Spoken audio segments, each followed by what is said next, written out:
Pepe Forte hablando de deportes. ¿Cómo? Pepe Forte hablando de deportes, ¿será que horror? ¿Será que vendrá o viene en camino el cometa? No. Pepe Forte no está hablando de deportes. Pepe Forte lo que está es hablando de historia. ¿Qué tal? Como siempre, bienvenidos a este programa que se llama La Tico de Pepe.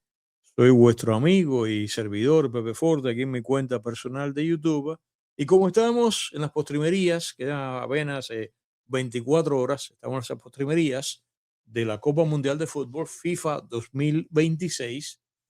Voy a envolverme, como prometí, creo que la víspera, voy a envolverme en dos programas que tienen que ver con el fútbol. Oh my God. Uno es este, en que te voy a contar, por si no lo sabes, que Cuba participó honrosamente en una Copa Mundial hace casi 90 años, en el año 1938. Yo sé que seguramente muchos de ustedes que son conocedores de deportes y conocedores de fútbol, quizás conozcan esta historia, pero quizás muchos de ustedes no. Y esa es la razón por la cual yo voy a dedicar este programa, esta conversación, a narrarles a ustedes con la motivación mía, no es exactamente el fútbol, sino la historia. Narrarles este hecho, este episodio histórico dentro de Cuba, de la historia deportiva de Cuba, en que sobre todo, como te conté, Cuba participó honrosamente en esta Copa Mundial hace casi 90 años, en el año 1938. Y fíjate que a pesar de que la parte baja de la pantalla, el titular que dice, ¿sabías que Cuba ganó en el Mundial de Fútbol de 1938? Yo hablo y escribo buen español, porque después no diga que, mira, está exagerando, está como se hace tanta gente que es medio marañera, que mete titulares eso que atraen en YouTube, y finalmente de lo que dice el titular, el programa no se trata de eso. Yo he visto esas cosas así. Repito, yo escribí, ¿sabías que Cuba ganó en el Mundial de Fútbol de 1938? Yo no he dicho que Cuba ganó el Mundial. No, Cuba no ganó el Mundial. Cuba fue el Mundial de 38 y en el Mundial ganó. O sea, ganó. Bueno, te lo voy a contar ahora, pero para que veas que todo está bien claro, que en este caso no estoy mintiendo.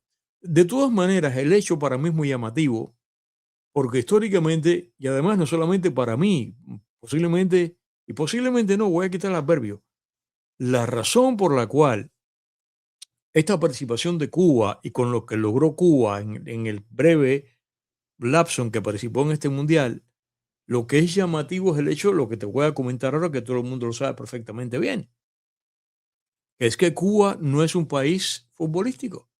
Cuba es un país pelotero, históricamente lo ha sido, es un país de béisbol, no de fútbol. Y ahora que te anuncio que, bueno, que este programa yo dije que lo iba a hacer, pero yo anuncié también en la víspera, creo, que va a ser dos programas.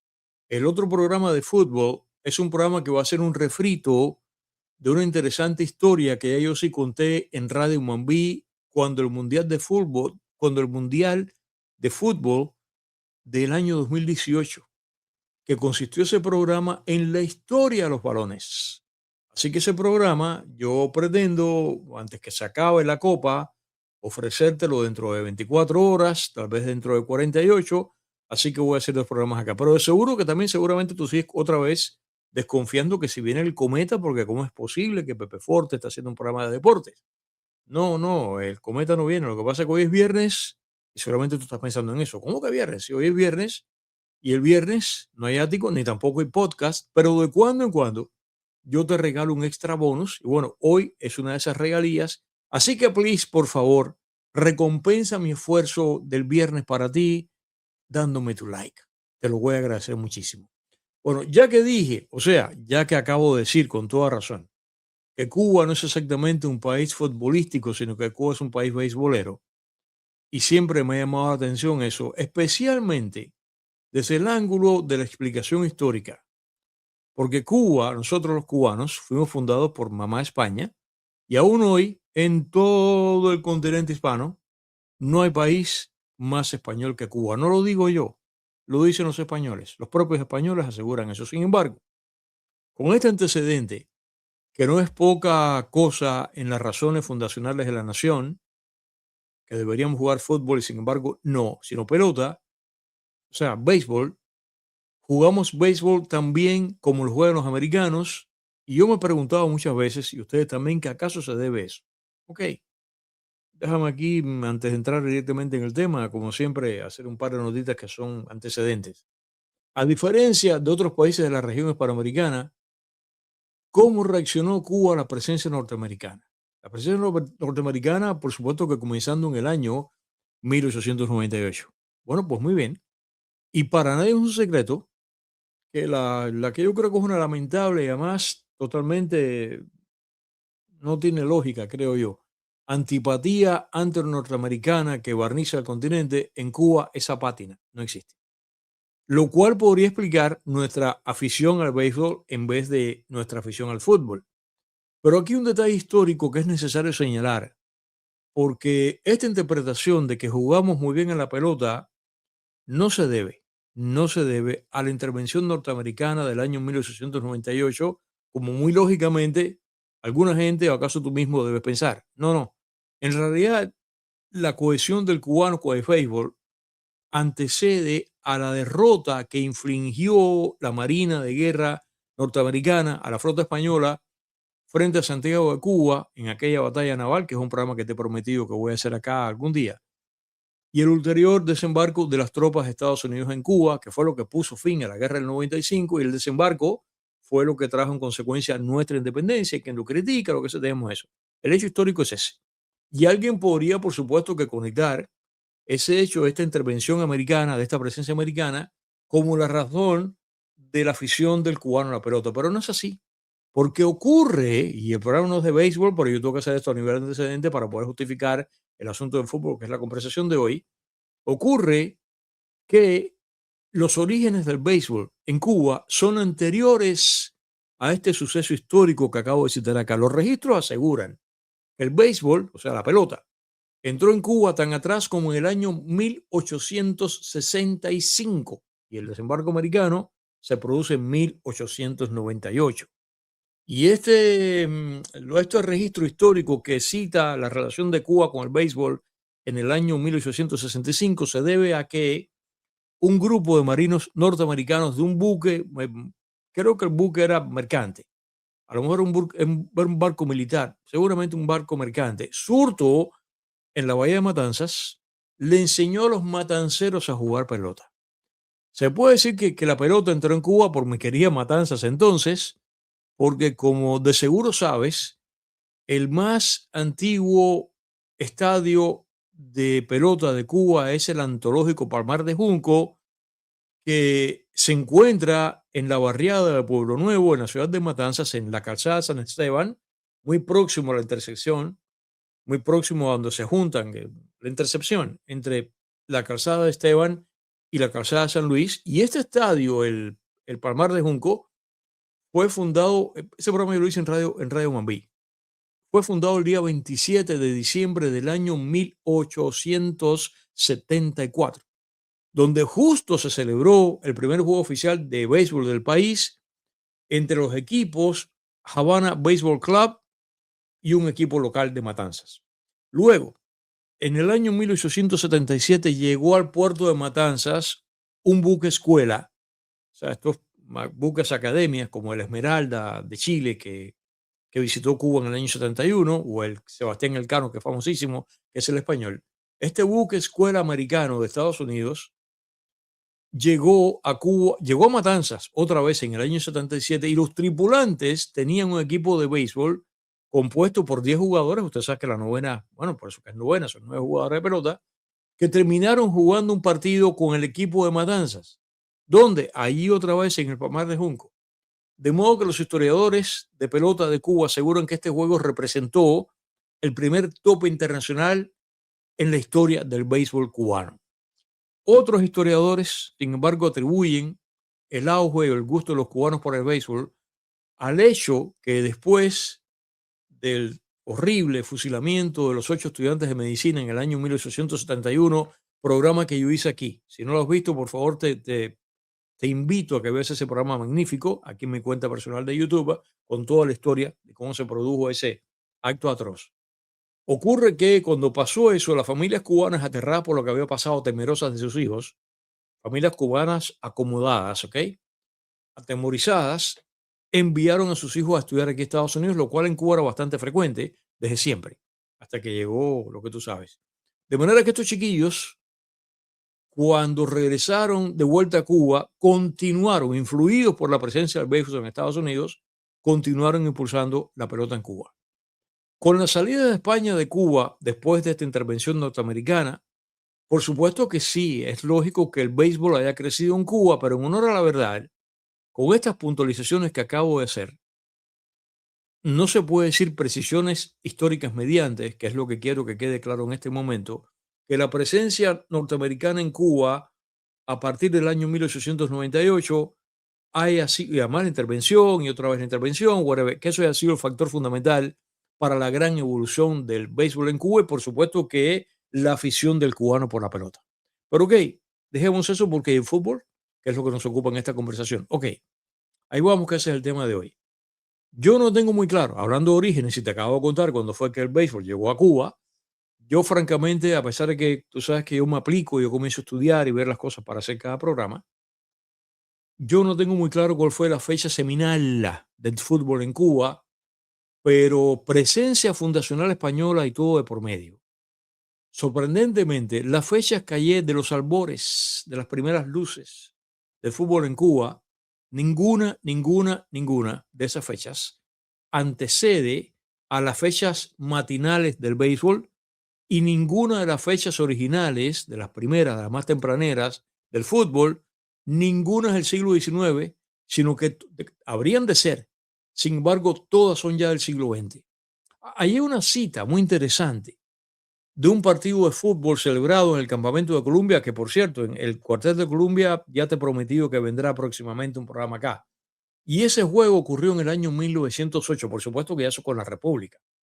Pero lo que parece ser la fecha inaugural más seria del fútbol en Cuba es puntualmente la del día 11 de diciembre del año 1911, de un partido que se efectuó en el terreno de Palatino, en esa época no estaba todavía la Ruta 10, eso fue en La Habana, y fue un encuentro entre el equipo cubano y un team británico. O sea, llegó un grupo de futbolistas británicos, y es interesante que el equipo cubano, como se llamaba, era Tuey, lo cual no tenía, by the way, no tenía ningún acento indígena porque los jugadores todos eran cubanos y españoles. Lo que sí está registrado seriamente, esto sí, es que la Federación Cubana de Fútbol, que es la entidad que manejaba la actividad deportiva, se creó ese mismo año, en el año 1911. Yo no quiero hacer la historia larga, sino citar algunos sitios futbolísticos importantes para envolverme exactamente en la participación de Cuba en el Mundial del 38. Y algunos de estos sitios importantes del fútbol en Cuba son, por ejemplo, la fundación del Club Cubano Iberia, lo que por supuesto nos hace pensar, por lógica, que tendría muchísimos jugadores españoles, aunque a este equipo, al equipo de Iberia, le antecede otro equipo, el Hispanoamérica. Yo me imagino que estos equipos tienen que haberse los tragado la historia. Lo que pasa es que el Iberia fue un equipo muy ganador. Luego vino el Club Fortuna, que fue bastante famoso. En el año 1929 es que se inaugura el Estadio de la Tropical. El Estadio de la Tropical en la avenida 41, que sabes que, bueno, el Estadio de la Tropical en mi barriada. Yo iba a pie de ahí donde vivía en Marianao, que después se llamó Playa, hasta el Estadio de la Tropical, que en la avenida 41, en mi barriada. Esta fotografía, por cierto, que estás mirando aquí ahora del Estadio de la Tropical, es precisamente en la inauguración de los Juegos Centroamericanos del año 1930 allí. O sea, los Juegos Centroamericanos del Caribe se jugaron el año 30 en La Habana y el Estadio de la Tropical, pues, por supuesto, que fue sede de los eventos. Y en el año 1925, o sea, anterior a esto, se produce la primera gira de un equipo cubano de fútbol fuera. ¿Y dónde fue que fue el equipo nacional de Cuba? Fue a Costa Rica. Y todo esto ocurre por el hecho de que ya aquí esto es lo que me conecta con el plato fuerte de la conversación de hoy, que es la participación del equipo nacional de fútbol a la Copa del año 1938, donde hizo, en la Copa Mundial, donde hizo un buen papel. Si te estás preguntando ¿Qué fue lo que hizo Cuba en la Copa Mundial del año 38? ¿Cómo jugó? ¿Contra quiénes jugó? Si ganó, si perdió. Si después del año 38 hasta este momento que estamos conversando, Cuba ha vuelto a estar en un partido de fútbol, o sea, en una Copa Mundial de Fútbol, esas preguntas todas te las voy a responder aquí otra vez, como me acabo de presentar ahora, otra vez en este programa que se llama El Ático de Pepe. De manera que, si te has preguntado esto, estas preguntas todas y los detalles que tú quieres saber de la Copa de Francia del 38, quédate aquí. La Copa Mundial de la FIFA, que se efectuó en Francia en el 38, esto fue, yo tengo acá el póster, caray, lo tengo la imagen, aquí está la imagen. Aquí está la imagen. Gracias, directora. Este tope de la Copa Mundial de Fútbol, en la cual se presentó Cuba, esto se efectuó en Francia. Es la Copa de la FIFA, que se efectuó en Francia en el año 1938 y fue la tercera edición del Campeonato Mundial de Fútbol masculino y se celebró entre el día 4 de junio y el día 19 de junio del año 1938. Más o menos como ahora, en que se ha jugado la Copa de ahora en varios estadios. Bueno, pues en ese momento también, aquella vez lo mismo. Sin embargo, a diferencia de ahora, que esta vez se jugó en distintos países, esa vez solamente fue en Francia. Pero a la vez no fue una sola sede, sino que se jugó en 9 ciudades y 10 canchas. O sea, 9 ciudades y 10 estadios. Pero fue solamente en Francia. París tan solo albergó 2 sedes. El Estadio Olímpico de Colombes, que fue el que vería la final, y el parque, o sea, el estadio llamado el Parque de los Príncipes, y ambas instalaciones que existían ya fueron remodeladas para la Copa. Ahora, entre los nuevos campos que estrenó el Mundial de Fútbol del año 38 en Francia, está el velódromo de Marsella, que se habilitó para que se pudiera jugar fútbol allí, que había sido terminado un año antes, en el año 37, y el otro fue el Parc Lecure de Burdeos, que se terminó en el mismo año 38. O sea, era un par de parques, los dos nuevecitos, y como el fútbol va cambiando sus normas de competición, de, de copa en copa, en aquella copa, siguiendo los lineamientos del certamen anterior, o sea, el que había pasado en el año 34, la copa es cada 4 años, exactamente lo mismo que pasa con los Juegos Olímpicos, los protocolos consistieron en una fase de eliminación directa a partido único. O sea, yo juego contra ti y si yo te gano, tú te vas y yo me quedo. Y atrás yo juego contra otro y si ese otro me gana, yo me voy. Así, uno a la vez solamente. En caso de empate, esa fue la norma que tenía en ese momento la Copa Mundial del 38, se jugaría, a diferencia de ahora que son 2 tiempos de 15 minutos, no, aquí se jugaría un tiempo extra de 30 minutos continuos. Y si aún en esa prórroga el resultado seguía igual, o sea, empatado, no se iba a tiros libres como ocurre ahora, sino que habría de celebrarse entonces un juego de desempate próximamente. Esta copa, en una época en que ya existía la Alemania nazi, en que se había celebrado los 2 años antes las Olimpiadas de Berlín en el 36, y se respiraba penosamente un ambiente de tensión política en el mundo entero, sobre todo en Europa previo a la Segunda Guerra Mundial que ocurre en el 39, o sea, al otro año del Mundial. Digamos que la participación de las naciones fue accidentada, por lo que se produjeron notables ausencias de equipos importantes y hay entonces, en consecuencia, analistas, historiadores que atribuyen esas faltas de equipos importantes al buen papel que hizo Cuba.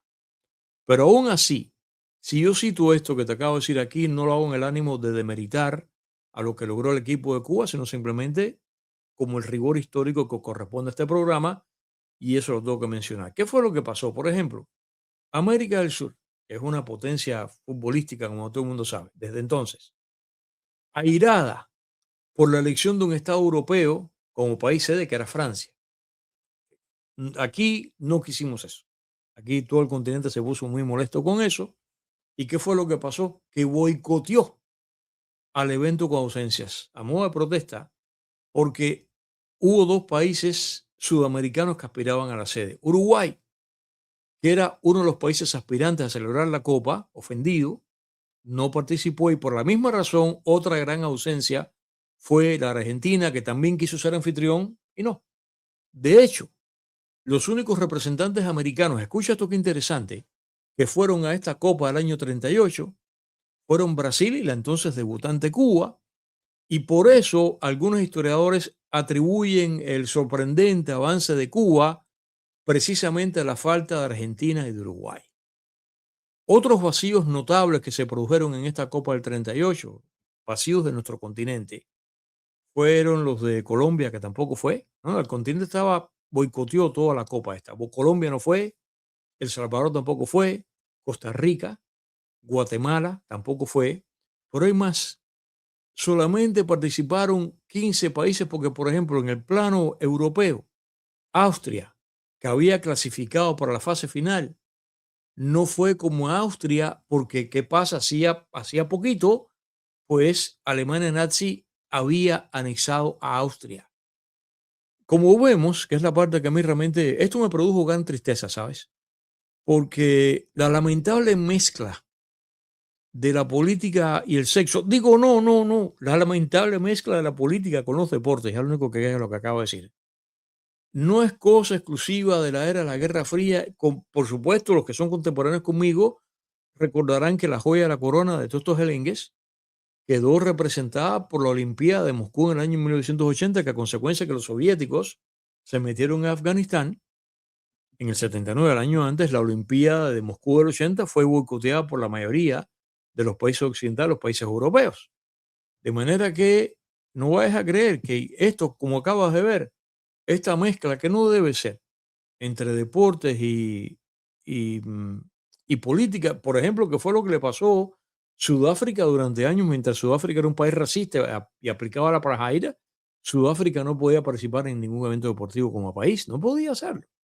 De manera que esta copa fue complicada porque políticamente tuvo tensiones. Mira, por ejemplo, con la emergencia del fascismo italiano, la voz de Mussolini, y con la presencia del fascismo alemán en la voz de la representación de Hitler, las audiencias de los estadios allí en Francia fueron muy hostiles contra las selecciones italiana y alemana, máxime cuando poquito después Mussolini, como dice aquí el programa que se dedicado a Mussolini, Mussolini declara la guerra a Francia, y máxime cuando ha habido toda la vida tan mala leche entre Alemania y Francia, y máxime cuando además, estamos hablando del 38, y eso el otro día estaba fresco todavía el asunto de la Primera Guerra Mundial. Entonces, cuando se presentaban ahí la selección italiana en este partido, en esta copa, y la alemana, el público era hostil, ¿sabes? Otro vacío notable europeo fue la selección de fútbol de España, que tampoco participó en esta Copa Mundial de Fútbol. ¿Y por qué? Aquí todo tuvo razón. Mira, también otra razón política, distinta, pero otra razón política, porque España estaba en ese momento metido en el verano del 36, estaba metida en plena guerra civil española. Sin embargo, los jugadores españoles fueron representados en el equipo cubano. Finalmente, la lista de participantes incluyó a Alemania, a Austria, a Bélgica, a Brasil, a Francia, que fue el país anfitrión, a Hungría, a Italia, a los Países Bajos, a Noruega, Polonia, Rumanía, Suecia, Indonesia, bueno, pues por supuesto que Cuba como país debutante. Aunque Cuba no participó en la primera edición de la Copa Mundial de Fútbol, sí jugó en las clasificaciones del topo del 34, donde eliminó a Haití después de jugar 3 encuentros en Puerto Príncipe, pero desde el 30. Entonces, todas estas cosas lo que le vale para que Cuba finalmente, en el 34, con las eliminatorias, con las clasificatorias, Cuba viene a parar a la Copa Mundial del 38, pero aquí está. Ya estoy respondiendo algunas preguntas que sé que tú te has hecho, como esta. Después que Cuba se presenta en este Mundial del 38, ¿Cuba alguna otra vez llegó a tener participación en un Mundial? No. nunca más, nunca más Cuba ha vuelto a tener otra vez participación en el Mundial y junto con Indonesia es la selección que lleva más tiempo sin haber vuelto a lograr clasificación para el evento. O sea, del 38 para acá, Cuba nunca más ha vuelto a pisar un mundial de fútbol, nunca más. Y el otro país que la ha pasado exactamente igual es Indonesia. Y Suecia quedó en tercer lugar. Precisamente Suecia le dio, como tú vas a escuchar ahorita, Suecia le dio una atroz pateadura a Cuba de 8-0, como te voy a especificar un poquito más adelante. Y entonces Suecia terminó en el tercer lugar. A pesar de todo, en cuanto a puntos, Cuba se quedó en un honroso séptimo lugar, lo cual realmente admira, porque para ser una selección debutante y sin tradición futbolística, a pesar de que te dije ahorita, que tengo que admitirlo, y seguramente tú lo conoces también, y lo verás de esta manera, que hubo grandes ausencias que habrían sido grandes competidores de Cuba. Cuba yo no creo que habría quedado bien parada para nada delante de Argentina, o delante de Colombia, que no fue, imagínate tú, mismo delante de Uruguay.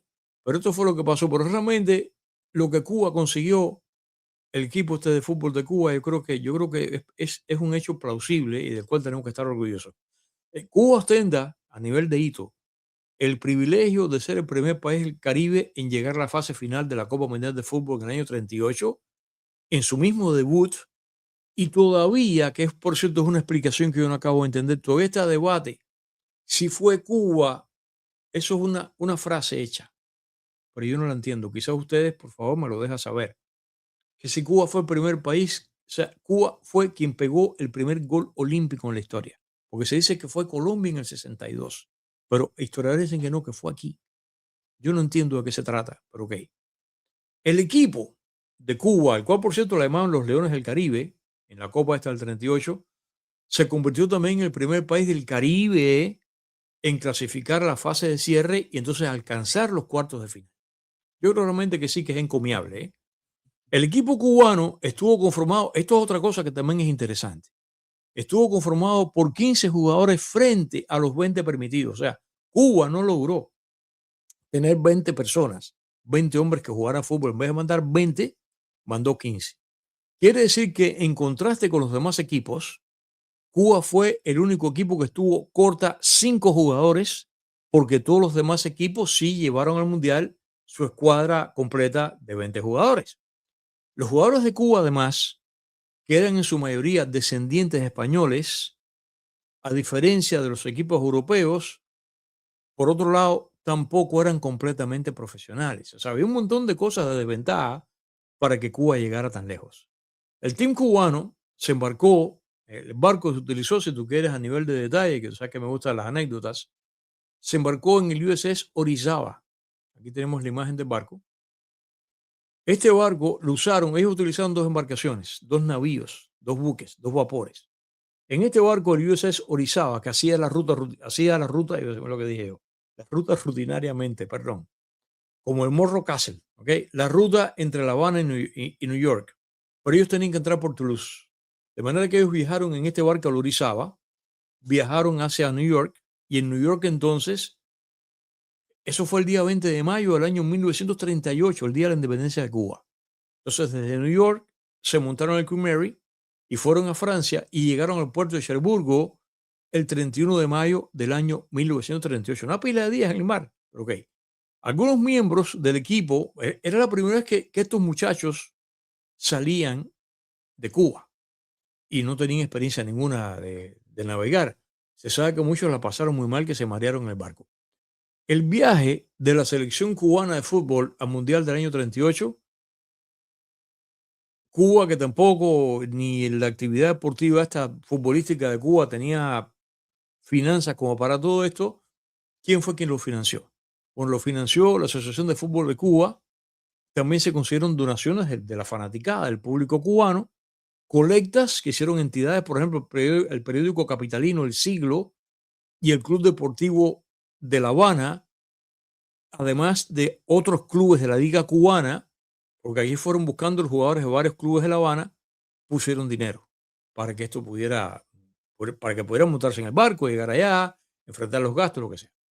Me encantaría ya hemos llegado al punto en que me encantaría en este momento desgranar ahora mismo quiénes fueron los futbolistas, pero antes de eso, déjame contarte cómo fue que jugó Cuba y contra cuáles equipos y qué cosa fue lo que pasó. Bueno, mira, el, el debut de Cuba fue contra el equipo de Rumanía y fue en Toulouse y resultó ser uno de los encuentros más emotivos del campeonato, o sea, de la Copa Francia 38. Cuba empezó en este juego, comenzó abajo en el marcador, pero luego volteó el juego con goles de los futbolistas Héctor Socorro y José Magriñá. Y en ese encuentro contra Rumanía, de acuerdo con los anales, los cubanos pusieron a los rumanos contra la pared, a pesar de lo cual se produjo un cierre de juego con el empate, porque a 2 minutos del final igualó el juego el jugador rumano que se llamó Julio Baratki, que por supuesto eso fue lo que condujo al tiempo suplementario. O sea, cuando parecía que Cuba a 2 minutos que se acabara le iba a ganar, llegó este rumano, pegó un gol y eso fue la razón por la cual tuvieron que irse de acuerdo con las reglas. Bueno, siempre el tiempo suplementario porque fue que empató, para poder desempatar. En esa extensión de 30 minutos marcaron un gol más cada uno de los dos equipos. Y la clasificación a cuartos de final debió definirse en este juego de desempate, porque del primer juego, el diario de la Marina de La Habana escribió el día 6 de junio que más de 20.000 personas textualmente se congregaron para ver el partido y el cronista que hizo la nota describió que el juego inicialmente fue inefectivo por ambas partes, pero que a los 35 minutos se anotó el primer gol. Y en este primer enfrentamiento Cuba-Rumanía, el segundo gol del juego que fue el cubano, este gol lo logró Magriñá. Ahorita más adelante yo te voy a hablar un poquito de Magriñá y de 2 o 3 de los grandes jugadores que tuvieron una magnífica participación acá. Por eso Magriñá es el autor del primer gol olímpico cubano en los mundiales. Y luego, tras 2 periodos de 20 minutos, el partido quedó empatado a 3 goles. La nota, y eso es lo que condujo, por supuesto, al desempate. La nota del diario de la Marina, de la cual vi exactamente el reporte, dice que los cubanos, haciendo un alarde magnífico de coraje, lograron, antes de que terminara el partido, anotar de nuevo por medio de un bonito pase de Tomalín Fernández a Magriñá. Y eso revela que a 88 años de distancia, el disparo de Magriñá no fue un tiro de esquina, sino una verdadera jugada de pase, a pesar de que la anatomía de la jugada aún se discute. O sea, lo que te quiero decir es que hay unos reportes que dicen que Magriñá pegó una patada, que fue lo que hace el gol en la portería, mientras que otro fue una jugada de conjunto entre Tomalín Fernández y Magriñá. Todavía eso está a debate. Date cuenta que eso es allá y el reporte es para Cuba. 4 días después, o sea, no al otro día, en el mismo estadio, Cuba entonces jugó su gran partido, volvió a sufrir un gol contrario en el primer tiempo y volvió a ponerse arriba en el marcador. Y aquí un detalle interesante que yo luego voy a emplear. Una suerte de trivia deportiva, consistente en que el magnífico arquero del equipo, el cubano Benito Carvajal, que había sido Carvajales, por cierto. Me doy cuenta que acabo de poner Carvajal, fue un error, era apellido Carvajales. Debo aquí hacer la rectificación, porque en honor al apellido tengo que precisamente hacer la rectificación. Benito Carvajales. Benito Carvajales fue este magnífico arquero que tuvo una magnífica participación en este juego, y él que había sido la gran figura en el partido previo porque evitó nada menos que 5 goles de los rumanos, no jugó en la revancha porque él era comentarista deportivo y como era comentarista deportivo, narró el juego para la pelota cubana, narró el juego para la radio cubana. En su lugar le sustituyó otro gran portero del equipo de Cuba que fue Juan Aira, el suplente, y a pesar del gol rumano del famoso futbolista entonces que era Stefan Dovay, los cubanos remontaron otra vez el juego gracias a Fernández y Socorro, que dejaron un marcador definitivo de 2-1, y eso fue lo que hizo que Cuba eliminara a Rumanía y pasara entonces otra vez a otra ronda de juegos. Y aquí fue que la ausencia de Austria benefició a Suecia, porque el hipotético rival de Suecia era Austria. O sea, Suecia se supone que, de acuerdo que se consideraba que era el favorito en ese encuentro entre dos, Austria le habría ganado a Suecia, de acuerdo con los pronósticos. De manera que Suecia pasó inmediatamente a cuartos de final, y esto fue lo que, según el resultado de los partidos, enfrentó a los cubanos con los suecos. Cuba, como ya te dije, alcanzó los cuartos de final tras ganar la Rumanía, pero finalmente fue eliminada por Suecia en el siguiente enfrentamiento. Recuerda que en esta copa, repito otra vez, solamente bastaba una derrota para que tú fueses eliminado. 3 días más tarde de esto, la selección cubana enfrentó, no en Toulouse, sino en el estadio de Fontcarré, a Suecia, que era un rival mucho más peligroso que Rumanía. En este partido sí se notó la diferencia entre ambos equipos, porque los escandinavos mostraron aquí toda su categoría, toda su experiencia, todo su background europeo, ganaron 8-0. Por otro lado, tengo que señalar, llovió copiosamente durante el partido. El terreno estaba muy resbaladizo y todos los historiadores dicen que a Cuba, a los futbolistas cubanos, les costó trabajo manejar esas circunstancias de moverse en un terreno mojado, lleno de charcos. En esa época los terrenos tenían las condiciones de ahora. Cuba jugó entonces, por tanto, ¿cuántos partidos? Para que te quede en la mente, 3 partidos en la Copa. Para mucha gente fue poco, pero recordemos que como esta Copa era de eliminatorias o de eliminaciones inmediatas, Cuba pudo haber jugado, esto hay que reconocerlo. Estamos aquí tristes quejándonos que Cuba jugó solamente 3 partidos en este Mundial del 38, al cual acudieron 15 equipos cuando iba a haber más de 15 equipos. Cuando empieza a tener contra, eso se reduce. Cuba solamente jugó 3. Pero aquí hay una cosa, con la experiencia que tuvo Cuba, que evidentemente el equipo cubano era el más bisoño de todos los que se presentaron a la Copa del 38, Cuba pudo haber sido eliminada en el primer partido con Rumanía. Y no pasó, no pasó. Hay historiadores que dicen que de no haber llovido, la pateadura no había sido tan grande. Yo también lo creo. En los partidos, hablando de pelotas, el balón, que ese es el programa que te anuncié que estoy preparado para ti, el de la trayectoria de los balones, programa que yo hice en el año 18, lo hice en Radio Mambí.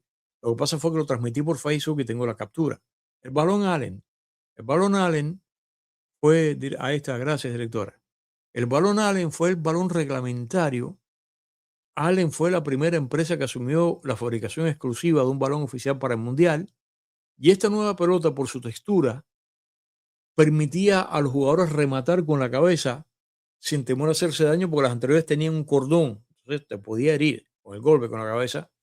Y esa explicación, como te acabo de comentar, yo lo hice exactamente en el 2018, cuando el Mundial del 18, en que le dediqué un programa entero interesantísimo en Radio Mambí a la historia, a la trayectoria, a la metamorfosis, la evolución de los balones de fútbol. Y esa captura que la tengo, la he reprocesado para ofrecértela a ti comentada, por supuesto que muy pronto. Interesante programa, te lo prometo, antes que se acabe el Mundial del año 26. Déjame contarte ahora cómo fue que estuvo integrado el equipo de Cuba y luego detallar el más o menos protagonismo de alguno de ellos en los juegos y la evolución de algunos de estos futbolistas en su vida en Cuba antes del Mundial del 38 y después del Mundial del 38, que ellos siguieron teniendo una vida como futbolistas. Los porteros fueron Juan Aira, cubano de Cienfuegos, de 24 años, que es el que juega en el segundo partido, porque el titular era Benito Carvajales, que tenía 21 años, que había nacido en Ourense, en España, pero recuerda que lo que hace es que él narra el segundo partido, entonces viene Juan Aira, ¿ok? Si hubiesen ganado o Carvajales hubiese estado en el juego, Juan Aira habría jugado después en otro momento, porque se supone que mientras más jugara, los tenían que cambiar. Las defensas fueron Jacinto Barquín, que tenía 21 años, de La Habana, Manuel Llorens, de 28 años, de La Coruña, en España. Los mediocampistas fueron Joaquín Arias, de 30 años, nacido en Asturias, en España. Pedro Vergés o Verges, no sé la acentuación cómo será, de 32 años, que había nacido en Vigo, en España. José Rodríguez, de 18 años, que era habanero. Y en cuanto a los delanteros, que son los agresivos, los delanteros fueron Juan Alonso, de 21 años, nacido en La Habana. Tomás Fernández, de 28 años, de Santander, santanderino, nacido en España. Pedro Ferrer, de 30 años, de Cienfuegos. José Magriñá, de 21 años, de La Habana. Carlos Oliveira, de 25 años, de Camagüey. Héctor Socorro, de 24 años, de La Habana. Mario Sosa, de 22 años, también de La Habana. Y Juan Tuñas, de 20 años, de La Habana. Y el entrenador fue José Tapia, que tenía 32 años, actualmente el entrenador tiene más años. Nació en Vigo, en España, también español, aunque hay un reporte que cita a Tapia como colombiano, yo creo que no. Y de hecho, en este inventario de nombres que yo he citado acá, a veces hay discrepancia en los apellidos y el lugar que nació cada uno de ellos y la fecha de nacimiento. Yo lo que hice fue que fui compendiando y traté de que buscar un core, un núcleo central para quedarme con lo que puede ser la fecha más creíble. Ocurre que el equipo estuvo integrado o conformado por miembros de clubes habaneros de entonces. Clubes todos, por cierto, fundados por españoles, como te mencioné ya, Liberia, el Juventud Asturiana y el Club del Centro Gallego, que era un buen club. El dato curioso en el caso de Benito, como cité, Benito Carvajales, el portero, que era periodista deportivo además, fue reportero y comentarista. Escucha qué interesante, portero y además reportero y comentarista radial. Y sin duda, por esa razón, yo creo que Carvajales tiene y debe ser, con toda honra y con toda justicia y justeza, debe ser considerado pionero del periodismo deportivo en Cuba, posiblemente pionero del periodismo radial y pionero de los narradores deportivos de Cuba. Mis amigos narradores, como mis queridos amigos Nápoles y Yiqui Quintana, seguramente saben esta historia y si no, bueno, se estarán enterando ahora, pero me imagino que sí. Así que tienen un compatriota previo de hace un paquetón de años que narró en el año 38 el Mundial de Fútbol de Francia para Radio Cubana con la diferencia de hora, ¿te puedes imaginar tú? Y este reporte realmente radial de él desde Francia fue muy esperado y escuchado y apreciado por los aficionados cubanos.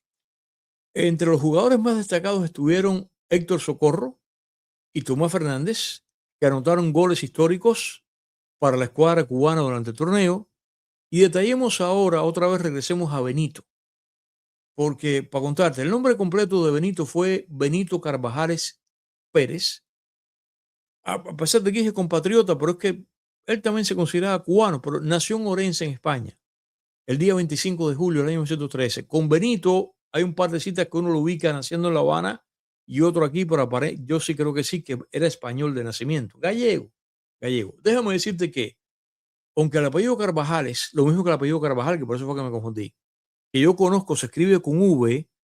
En el caso de Benito también, con estas imprecisiones que hay en todo este mundo, dime tú, a casi 90 años de distancia, ocurre que el apellido lo he visto escrito, el mismo en el caso de él, con B y con V. Y también lo he visto escrito como habanero de cuento, pero no, él realmente es Carvajales con V.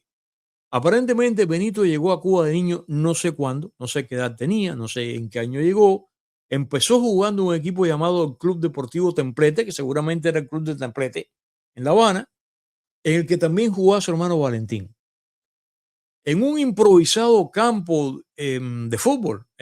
Dime tú, esto es las par de primeras décadas del siglo XX en Cuba.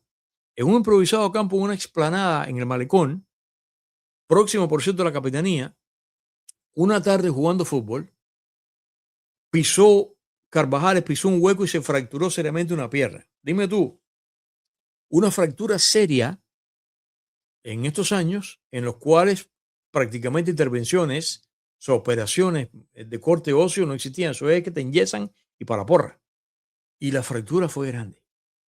Al punto que él llegó a pensar en la posibilidad de que eso lo hizo padecer muchísimo, ¿no? Hombre que tenía pasión por el caso que tenía pasión por el fútbol, que posiblemente no podía jugar más. Sin embargo, el hueso fraguó correctamente y logró entonces reanudar su pasión, a pesar de que estas lesiones a veces, sobre todo en esa época, derivaban muchos atletas en una prematura retirada de la vida futbolística. Como dato también aquí añadido, debo decir que un chiquito alto medía 6'1".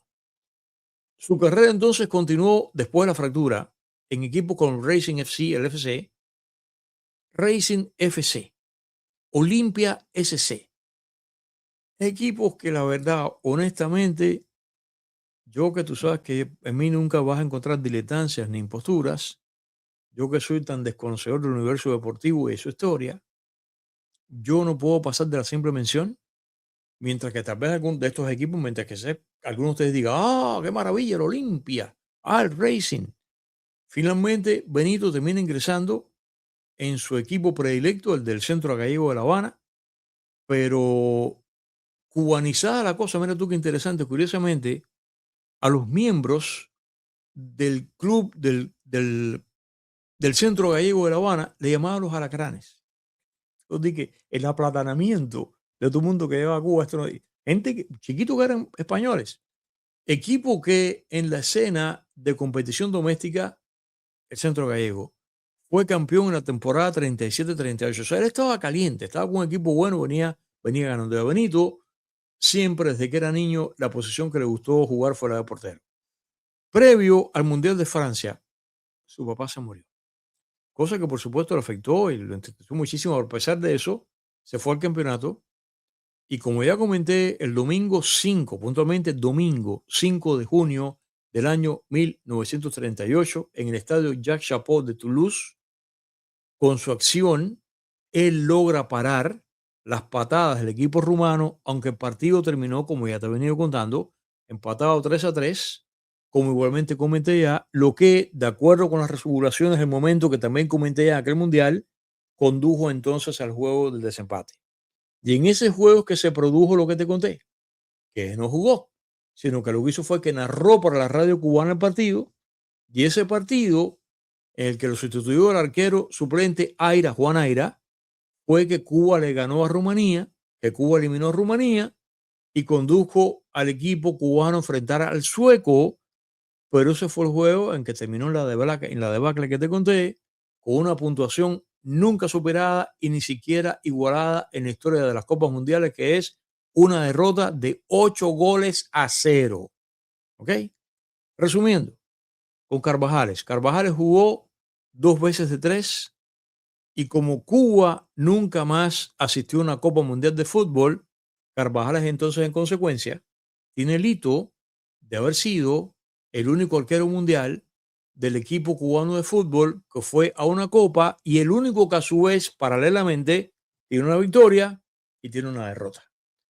La mayor parte de las fuentes que consulté dicen desconocer la fecha, el lugar y la causa de muerte de Benito, pero encontré una y te la voy a mencionar. No sé si darle crédito o no. Me quiero, como siempre, como pasa tan frecuentemente en este programa, apoyarme en ti y que tú en los comentarios me dejes saber si tú puedes hacer alguna puntualización o no de esto. Pero estuve buscando casi con fervor a ver si me encontraba la vida de este arquero que le dio éxitos a Cuba como futbolista en este Mundial del 38, pero me encontré que no vivió mucho más, que se murió al año siguiente, en el 39, en La Habana. Tenía 26 años y que murió de fiebres no especificadas. En esa época, tú sabes, de cualquier cosa se podía morir cualquiera. Ok, Carvajales. Tomás Fernández Ruiz fue otro futbolista cubano que fue en este equipo. Futbolista cubano porque está en el equipo, pero no era cubano de nacimiento tampoco. Había nacido en Cantabria, en España, jugó en este campeonato Nació el día 1 de enero del año 1915, fue mediocampista y como Benito jugó también anteriormente en el equipo del Centro Gallego, igual que Benito, desconozco la fecha o la edad con la que llegó a La Habana, Cuba, y Tomás era el capitán del equipo y era uno de los golistas o goleadores del equipo de la Copa del 38. Jugó en los 3 partidos, o sea, en los 2 contra Rumanía y en el partido contra Suecia. Eso fue en el estadio Fontcarré en Antibes. Este es alguna de las fotografías de ese partido. Y hasta la fecha, Tomás es el último, esto es otro hito, Tomás es el último jugador cubano en marcar un gol en los mundiales. A pesar de lo cual, debo advertir que quizás algunas informaciones te parezcan contradictorias porque contradictorias son las fuentes. Todo lo que te he venido comentando, hay una gran parte que sí, que hacen coordenadas y son las mismas, pero hay otras que no. Y yo tengo entonces que decírtelo todo. Antes de ese gran momento, Tomás, Tomás Fernández Ruiz, dentro de la Liga de Fútbol de Cuba, jugó con los equipos de Puentes Grandes. Puentes Grandes tenía uno, a lo mejor era el equipo de la papelera. El FC Iberia de La Habana, el Iberia que te lo mencioné, que fue un equipo importante, y eso fue en los años 30. Desconozco igualmente también dónde o cuándo o de qué murió Tomás Fernández. Y como dato biográfico añadido, era también un tipo alto, medía 5 pies, 11 pulgadas.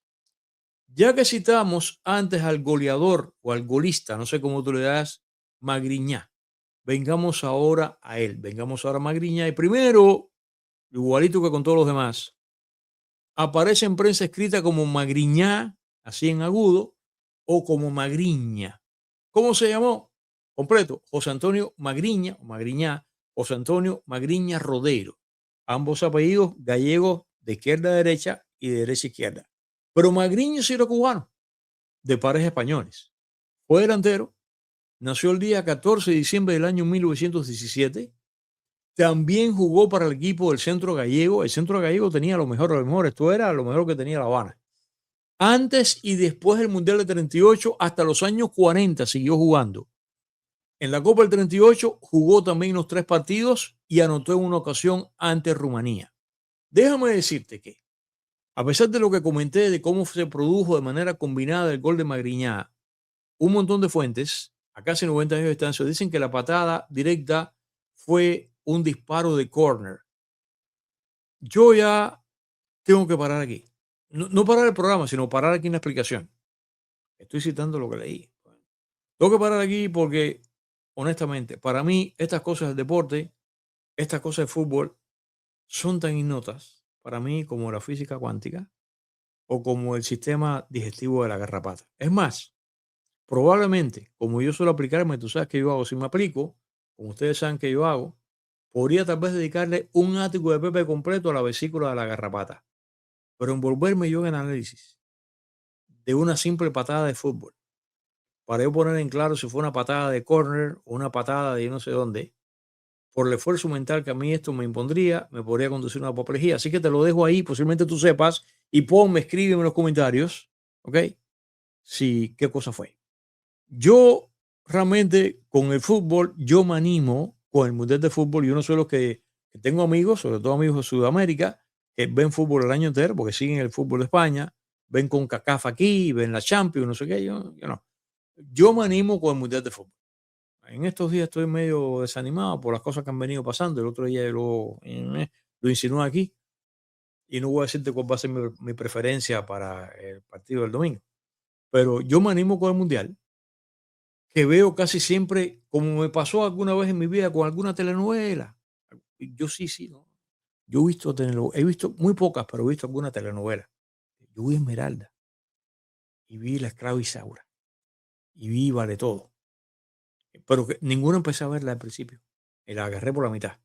Con el Mundial de Fútbol me pasa igual que con los telenovelas. Yo empiezo a verlo después, así, y entonces después me empiezo a embullar, como se dice en Cuba, me animo, y entonces veo los partidos finales, pero también lo veo por el hecho de que, como te digo, yo por lo menos lo reconozco, yo cuando veo el partido de fútbol, a diferencia de mis amigos que saben, yo lo que veo es la pelota para allá y la pelota para acá. La pelota para allá y la pelota para acá. Y de pronto, con esa pelota para allá, pelota para acá, de pronto, ¡gol!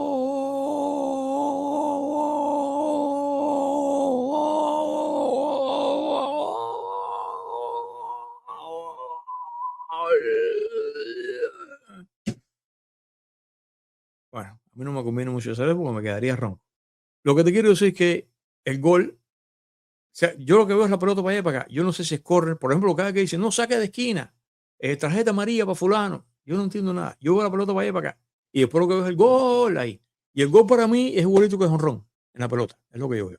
Ok, pero para terminar con Magriña o con Magriña, Magriña, me gusta más Magriña, me parece más castizo, me parece más gallego, hombre, tío, que te digo.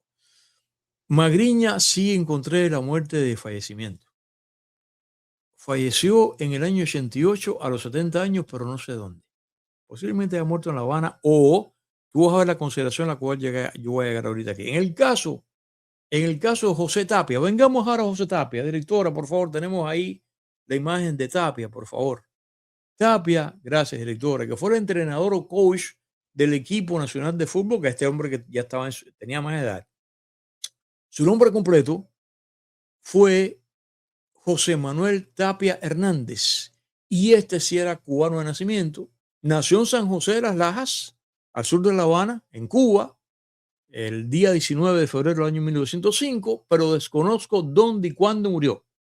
Tenía, como te dije en la introducción, bueno, hace unos minutos, 33 años de edad, cuando fue designado como el entrenador y coach del Nacional de Fútbol de Cuba para el Mundial de 38 en Francia. Luego del Mundial, siguió más tiempo activamente en el fútbol, pero claro, no jugando, sino que, escucha esto interesante, fue árbitro internacional de fútbol en el primer campeonato norteamericano del Caribe, se llamó así, efectuado en el año 47 en el Estadio de la Tropical, ¿ok? En La Habana. Y después, en la segunda edición de ese mismo campeonato en el año 49, pero en México. Ya te dije que, a pesar de que mencioné al equipo entero, no pude hallar información de cada uno de los jugadores y explicaré o he explicado la de algunos, la de aquellos de los que sí hay información. Y en muchos casos, como he venido diciendo, la información es o breve o incompleta, y en algunos casos yo creo que imprecisa.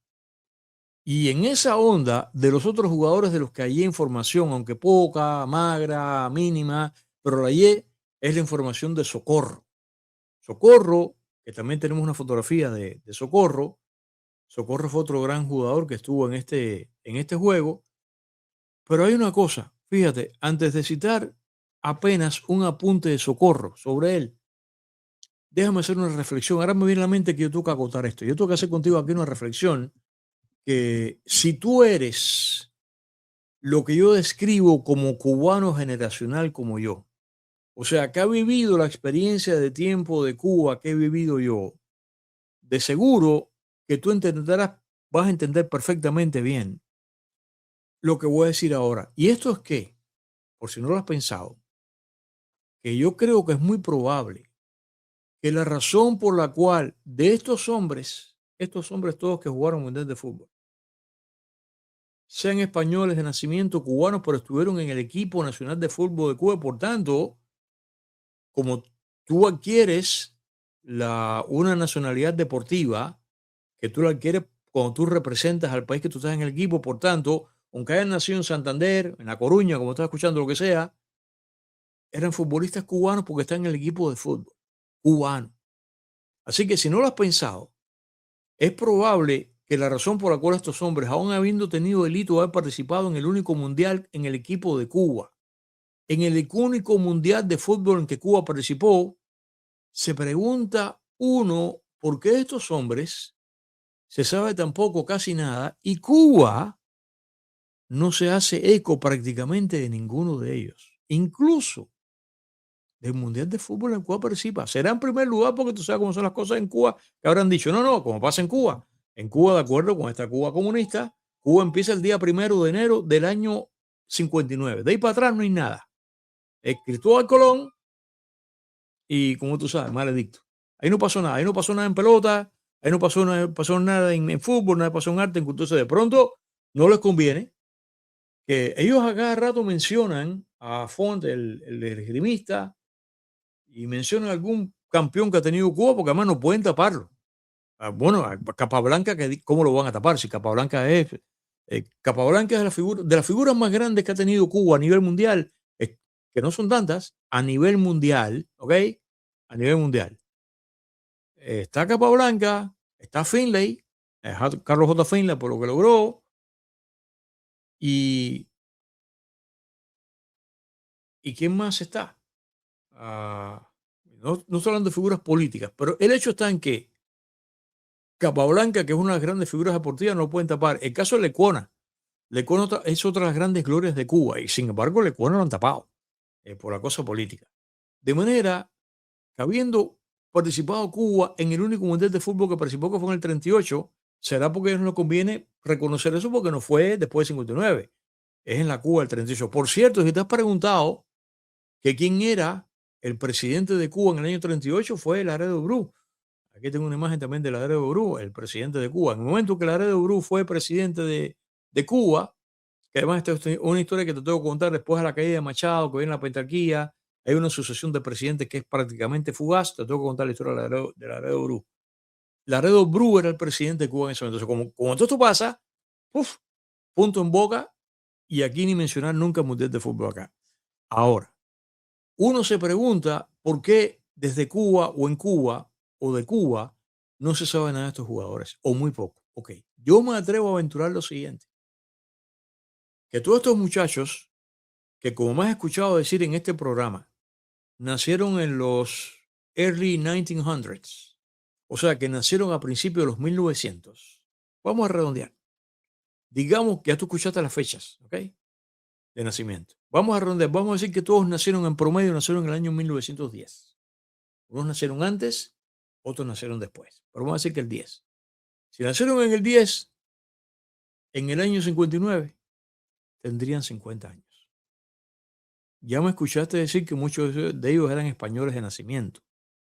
Aplatanados, nacionalizados cubanos, porque recordemos que después de ser derrotada España en Cuba por los Estados Unidos en el año 1898, los españoles, muchos se quedaron en Cuba, otros regresaron a Cuba, otros de nueva cuenta empezaron a ir a Cuba y siguieron yendo a Cuba a vivir durante toda la primera mitad del siglo XX, sobre todo en las dos primeras décadas, en que se produjo una verdadera avalancha de españoles. La razón por la cual, sí, de los países todos de América, que son un montón, la nación más española que tiene el continente es Cuba. No lo digo yo, lo dicen los españoles. Entonces, si estos hombres todos tendrían 50 años en el año 59, ¿qué cosa fue lo que pasó en el 59? Bueno, pues al decir de Hugo Matos, llegó la noche. Y ahí mismo,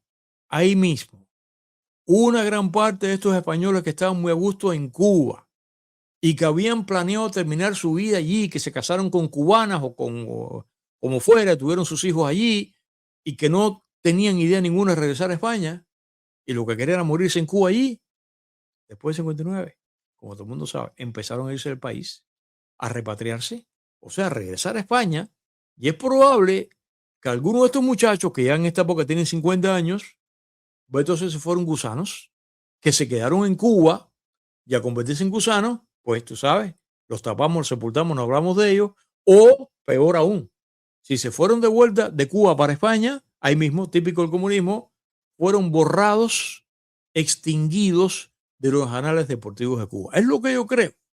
Es la explicación que tengo yo, no sé tú, como habría dicho Manzanero, porque yo estoy intrigado de por qué de estos hombres prácticamente se habla muy poco o nada. Ahora, habiendo dicho esto, que interrumpí la narración de Socorro, por favor, directora, veamos otra vez a Socorro, al joven Socorro. Socorro, como se llamó, fue Héctor Socorro Varela, y mira, Socorro sí era cubano. Nació en Cuba, no sé si nació en La Habana, no tengo el sitio, pues cubano. Nació el día 26 de junio del año 1912 y murió en Cuba en el año 1980 a los 68 años. Socorro jugó delantero en el Mundial.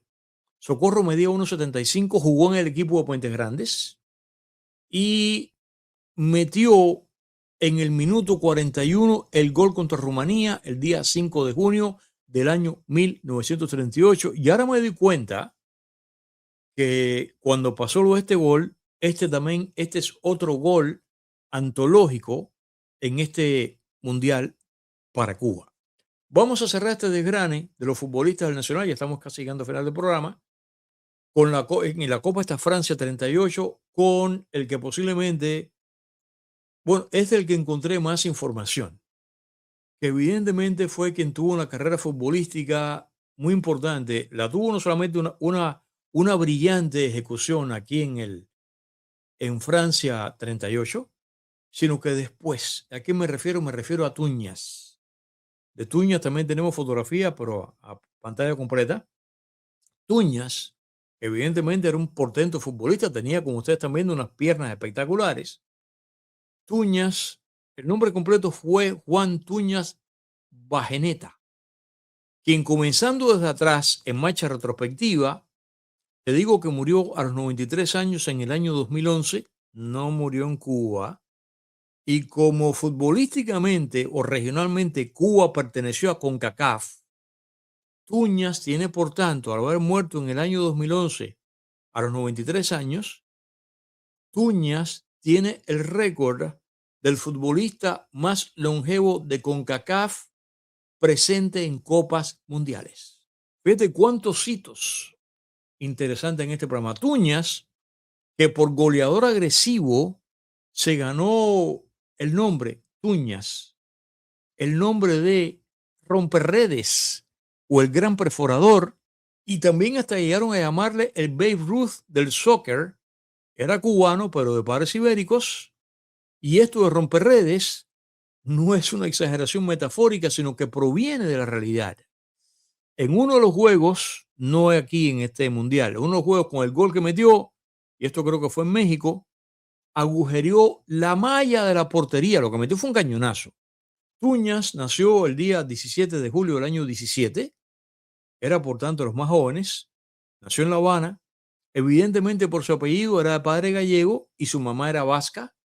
Juan Tuñas, antes del Mundial, jugó con el Juventud Asturiana en La Habana, también jugó con el Club del Centro Gallego, fue campeón nacional en 3 ocasiones con el Club del Centro Gallego, y después que tiene esta magnífica presentación o participación o actuación aquí en el Mundial del 38, en el año 41, Tuñas, estando en Cuba, firmó un contrato con el Real Club de España de Ciudad de México, un equipo desaparecido, y esto no existe, convirtiéndose entonces con eso en el primer futbolista profesional cubano. Desde ese momento, Tuñas se quedó en México. No tengo información, pero parece que hizo su familia allí, habrá casado con una mexicana, no sé. Murió en México y en ese equipo jugó con estrellas como el argentino José Manuel Moreno, el español Isidro Lángara, y así ganó las ligas de las temporadas del año 41-42, 44-45, antes de pasarse al equipo Marte, donde siguió jugando hasta que ya se retiró. Un futbolista, tú sabes que se retira joven. En el 43 fue distinguido como el mejor deportista cubano en el extranjero. En Cuba comunista, aquí ya para terminar, la figura de Tuñas, con esto que te acabo de comentar, tiene una magnífica participación en el Mundial de 38. Regresa a Cuba y estando en Cuba sigue jugando fútbol y va a parar a México como jugador, como futbolista profesional. Y allí en México tuvo una magnífica carrera. Llega el 59. ¿Y en el 59 qué hace? Se montó en un avión, o parece un avión. Llegó a Cuba y estuvo visitando Cuba en el 59. Pero no se quedó, se fue. Regresó otra vez a México donde vivía. Y finalmente, con 85 años, volvió otra vez, ya viejo, a Cuba a recibir un premio honorario que Cuba le preparó, pero tampoco se quedó ahí. Otra vez regresó a México, murió entonces, a los 93 años, como te cuento, murió de una neumonía. Evidentemente, la figura de Tuñas se convirtió en una figura resbaladiza para la Cuba comunista esta, que parece que quisieron atraerlo, le tiraron la carnada del premio, fue en el 59, y parece que lo que querían era ver si el hombre viraba para Cuba o apoyaba la revolución cubana. Eso no lo sé, pero evidentemente parece que no. Se quedó viviendo en México, pero es la razón por la cual Tuñas creo que es el único que aparece una breve reseña biográfica en Ecurret. De los demás, nada, nada. Cuando realmente los medios de prensa de Cuba habrían de tener comentarios online y cosas así con explicaciones de que Cuba participó, porque además, ya te cuento, sí, es cierto, Suecia le metió una pateadura tremenda que también es hítica, es histórica. Acabo de inventar aquí en este momento. Ok, pero lo que es un hito es el hecho de que Cuba, sin tener tradición futbolística, siendo un país tan recontrapelotero como es, Cuba clasifica en el 34 para el Mundial de 38, va al Mundial de 38 y tiene dentro de lo que cabe una actuación decorosa. Le gana a Rumanía, juega 3 veces, hubo magníficos gols totalmente legítimos y queda, de 15 países, queda en séptimo lugar. Pero olvídate de eso. Es la primera y hasta el día de hoy la única participación de Cuba en un mundial de fútbol. Es para que, no sé, cualquier revista deportiva, bueno, revistas ya no hay, pero cualquier medio cubano, shame on you. ¿Hasta cuándo esta dictadura va a seguir funcionando de esta manera atroz, parcializada, mentirosa, manipuladora que hace? Hasta con cosas por las cuales deberían, es que es como que aquí, por ejemplo, aquí en el exilio nadie lo hace. Aquí uno podrá decir que la figura de Stevenson es una muy mal recordada por una serie de cosas, por conducta moral, lo que sea. El mismo Juan Torena, por la adhesión que ha demostrado todo este tiempo al gobierno, lo que fuere, qué sé yo. Pero aquí en el exilio, entre mis amigos que son comentaristas deportivos, yo me muevo en este medio seriamente y los conozco a todos. Y además el propio exilio, aquí nadie va a denigrar la actuación de Juan Torena en el 76 en las Olimpiadas de Montreal, ni tampoco, Stevenson, y yo no soy experto en deporte, como ustedes saben. Stevenson, su momento de gloria, después lo siguió teniendo, pero el grande fue en la Olimpiada de Múnich en el 72. Como yo aquí, que soy tan crítico de Silvio Rodríguez, por lo que hace, por lo que representa, pero yo soy incapaz de decir que no tiene talento como poeta. Ah, que ha puesto su talento en función de la porquería, ok, fine. Que se va por el inodoro, ok, pero no, una cosa es una cosa, otra cosa es la otra. Y esta gente no. Y por eso nosotros no existimos, sino simplemente para criticarnos. Es la razón por la cual no existe Lecuona y no existe Celia Cruz, y solamente ellos aupan y siguen y le dan méritos y le dan crédito a aquellos que, aún no teniendo un talento notable, pero como son acólitos de la Revolución Cubana, ahí sí. Shame on you. Por eso ahora cuando toda esta porquería se acabe, Cuba tiene que regresar a lo que tiene que ser. Pero bueno, mis queridos amigos, gracias como siempre por haberme acompañado en este programa El Ático de Pepe, en este extra bonus que espero que hayan apreciado. Es un tema un poco divorciado de lo demás. De todas maneras, para aquellos que son seguidores de este espacio, porque lo que quieren son los temas de Cuba, este es otro tema de Cuba. ¿Ok? Tema de Cuba. Así que muchas gracias. Como siempre, mis queridos amigos, gracias a ver, la rutina que digo al final. Gracias por hacer sharing del programa. Gracias por los super stickers, los super chats, los PayPal, los Cash Apps, que se agradecen muchísimo. Gracias también porque den like, que dar like es muy importante para la salud cibernética de este programa. Por favor, den like. Y gracias también porque continúen suscribiéndose a este programa. Y cada vez que lo hagan, a esta cuenta de YouTube de Pepe Forte acá, por favor presionen la campanilla, porque la campanilla es la que les avisa cuando estamos de lunes a jueves. Hoy es viernes, te he regalado un programa extra, un extra bonus, ¿ok? De lunes a jueves a las 8 de la noche, a veces empieza un poco más tarde, 8 de la noche, en vivo o grabado. El default es en vivo, pero a veces es un programa grabado, por razones que estoy, lo que fuere, de viaje, complicado, las complicaciones de la radio me quitan tiempo. Ustedes saben que los viejos veteranos de este programa saben cuando yo estoy grabado es por qué. Si no lo saben, lo intuyen, lo infieren, lo adivinan. El podcast exactamente igual. El podcast puede ser grabado, puede ser en vivo a esta hora. Pero si hay alguna circunstancia extraordinaria que así lo amerite, podríamos estar con ustedes también a otra hora y otro día, como hoy que es viernes, que estoy contigo, pero estoy a la hora de vida, 8 de la noche, o a otra hora, a un fin de semana, si pasa algo. Si pasa algo con Cuba, ahí vamos a estar como cuando pasó con Venezuela, a la hora que sea. En vivo grabado, preferentemente hacer en vivo. Así que Mis amigos queridos, muchas gracias por haberme acompañado en este programa de fútbol hoy aquí. Y recuerda que estoy cocinando otro programa de fútbol consistente, que es un refrito, ya lo dije, del programa que hice en Mambí, en el 18, en la otra copa, con la historia muy interesante de los balones, porque los balones de fútbol tienen una evolución. Eso te cuento yo, las marcas, en qué están, en qué consisten los materiales, etcétera, etcétera, etcétera. Y ese programa yo pretendo ponértelo a ti aquí antes que termine esta temporada, que como sabemos el partido final va a ser el domingo, ¿eh? Así que por ahí va. Mis amigos, ya finalmente, muchas gracias y bye bye.